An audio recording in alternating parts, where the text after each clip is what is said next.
رسول مجتبی کہیے، محمد مصطفیٰ کہیے۔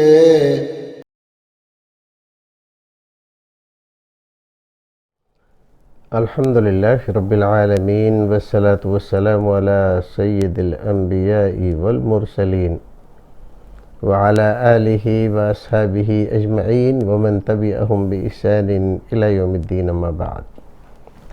ناظرین، خیر مقدم ہے آپ کا کریم ٹی وی اردو میں۔ بہار سے محمد حمزہ سوال کرتے ہیں، مقد کے بالوں کا کیا حکم ہے، کاٹا جائے یا نہیں؟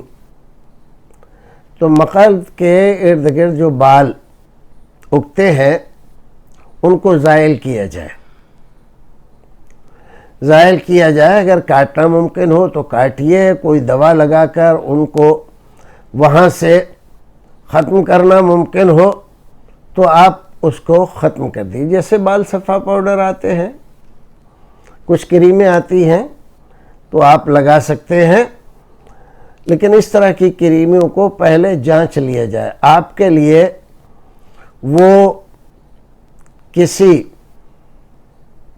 بیماری کا سبب تو نہیں بنتی، جیسے بعض لوگوں کو بعض کریموں سے الرجی ہوتی ہے، تو آپ کو الرجی تو نہیں ہے، یہ دیکھ لیجئے۔ اگر الرجی نہیں ہوتی ہے اس سے اور آپ کی اسکن اس کو قبول کر لیتی ہے تو آپ اس کو استعمال کر سکتے ہیں۔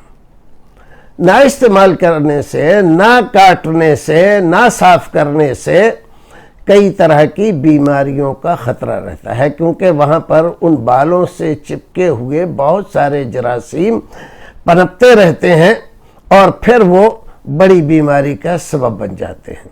اسی لیے شریعت نے زیر ناف بالوں کو صاف کرنے کا حکم دیا ہے۔ السلام علیکم ورحمۃ اللہ وبرکاتہ۔